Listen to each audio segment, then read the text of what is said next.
was called in those days, in order to spy out the land and see the best way in which it could be conquered before the Jewish people entered the land.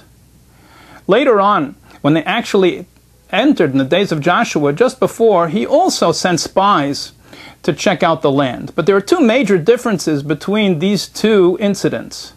That when it came to Moses, he sent the spies to the entire land of Canaan, the land of the 7 kings, as it was called. Whereas Joshua only sent the spies to Jericho, to the city of Jericho. There's another major difference between these two incidents. That when it came to the spies of Joshua, he was explicitly commanded by God to send these spies. However, in the days of Moses, Moses did not have a command to do so. As Rashi explains from the word shlach lecha, ladaitacha, that God gave Moses the option. If you want, you can send the spies, but it's not obligatory. The significance of these two differences, which seem very subtle on the surface, have very profound significance as everything in the Torah for our personal service of God. And as explained at length in Jewish mysticism, the land of Canaan and the land of the 7 kings and the city of Jericho indicate two different dimensions within a person.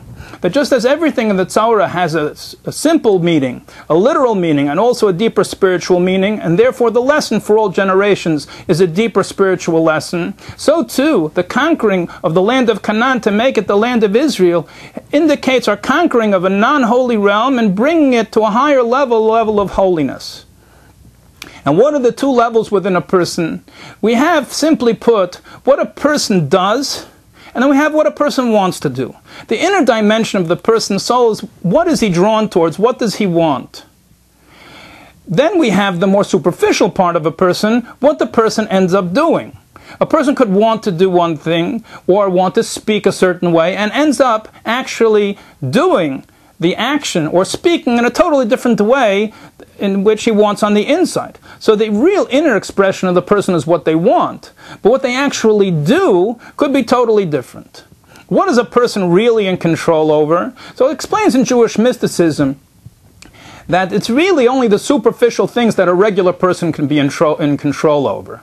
And that's why they're called levushim, or garments. Just like a physical garment, a person could take a garment off, he could change the garment. So too, a person could take off the garment of action or the garment of speech and decide not to act, decide not to speak. He decide to speak in a different way, to act in a different way. And even thought, conscious thought, is also considered to be superficial, because a person, once they are thinking consciously, although they can't stop thinking, but they could always decide to think in a different way than they're presently thinking. Change their thought. Instead of thinking about this, think about this. It's also something they can control. And therefore they're called garments of the soul. Just like a garment can be changed, they too can be changed. Whereas what a person wants inside, this is really part of the soul itself. And it's something that a person could say, I want this or I don't want that. But on an inner level, do they really want and not want so quickly? Do they change? Do we change our wants so quickly? This is a long-term process, and it's a very difficult process, and it's not really within the reach of your average person. And explains in Jewish mysticism that the levushim, the more superficial dimension of the person's soul, corresponds to the city of Jericho, or Yericha. Yericha, Lashon Reach, as it says in the Zohar, Reicha b'levushaychu, that the Jericho corresponds to the more superficial dimension of the garments of what the person actually does.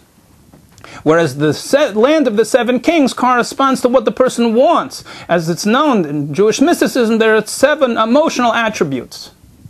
And therefore, when it came a command to send spies, this could only be to the city of Jericho. Because it's impossible for God to give a command for something the person cannot fulfill. So what does a person have control over? What does the person have the ability to control if they only want? This is what they do, what they say, how they consciously think, the garments of the soul, so to speak. Since we have the ability to direct them and control them, so therefore God could give a commandment about them. And that's why the command was given to Joshua. It was to send to the city of Jericho, not for the entire land of Israel.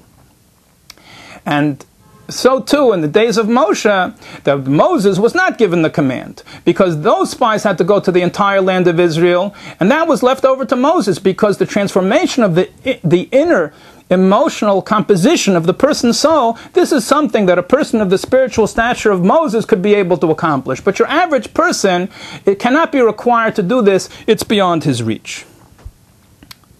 So therefore, the command is to what you're going to do to the garments of the soul, so to speak, which corresponds to Jericho. And when it comes to the rest of the land, the inner dimension of the person, this is something one cannot be given a command. The truth is that it's explained in Tanya, in the 14th chapter, that every person, even the average person, also has to strive as much as possible to reach this level of the inner transformation. However, his main stress and his main focus is not on the inner transformation, which is more for people of higher and exceptional spiritual caliber, but the average person has to work on controlling what he does, what he says, and the way in which he thinks. Which leaves us with a very big question, because it's known that the reason that God sends the soul from its lofty source in the spiritual realms down here to this physical world is in order to have it go higher. Where it seems from the description that we've been laying out here that the soul actually never is directly elevated and being purified, since we're spending all of our time on the more superficial level of the garment, so to speak. So we control what we do, we control what we say this, we do that, we try to control the way in which we think, and so on and so forth. But the inner transformation of the soul, when is this happening? Because the purpose of the soul coming down in the first place is not only should it go back up to where it came from, it should go even higher than where it came from. How is a person ever going to reach that level if they're so busy working on the superficial levels of the garments of thought, speech, and action? And the answer to this is also there in Jewish mysticism. Because the higher something is in its source, the lower it falls. And therefore it explains many places that although down here the garments of the soul, what we do, are on a lower level than the soul itself, what it is we want to do, but in the spiritual source, the garments are higher in their spiritual source than the source of the soul itself. And that is recognizable even down here, that although it's that way in its source, but it still has an effect down here, as we can even see from physical garments, which is used as the analogy for this dimension of the soul, that when a person dresses in a certain way, it affects the way that they feel. It says in the Talmud that Rabbi Yochanan used to call his garments this that give me honor. That a person puts on a different sort of article of clothing, jewelry, whatever it happens to be, and it affects the way the person actually feels inside. And the reason for this, that the garments can affect the way the person feels, is because in its source, the spiritual garments have a higher level even than the soul itself. And therefore, it's the reason that the commandments were given from God regarding what we do and what we say and the way we think, rather than giving a command to constantly strive on transforming our inner nature and what it is that we want. It's not just that we cannot give the command to change because it's impossible to do, at least in the short term. And therefore, no, so we'll deal with the superficial level and at least deal with that. The reason is much, much deeper. That the way in which a person has the capability of changing their inner dimension and what it is that they want is specifically through changing the garments of the soul. Because the garments have a higher source, and that's why the soul comes down here, to come into a body and to be able to be involved in fulfilling the commandments of the Torah with physical things and using the garments of the soul, so to speak, by doing positive actions and speaking positive words and thinking positive thoughts. And this has an effect not only in the garments of the soul, but has an effect on the soul itself to bring it higher than its source, because the source of this dimension of the soul is even higher than the soul itself. And therefore, the main service of God is in the garments of the soul, what it is we do, as opposed to what it is we want. Not just because that's the only thing we can control. The reason God designed us in such a way is because this is the only way that the soul will be elevated higher than even the source from which it came. And therefore, through the service of conquering Yericho within our soul, of the city of Jericho, of the garments of the soul, will come eventually to the entire land of the 7 kings. May it be speedily now with the coming of Mashiach.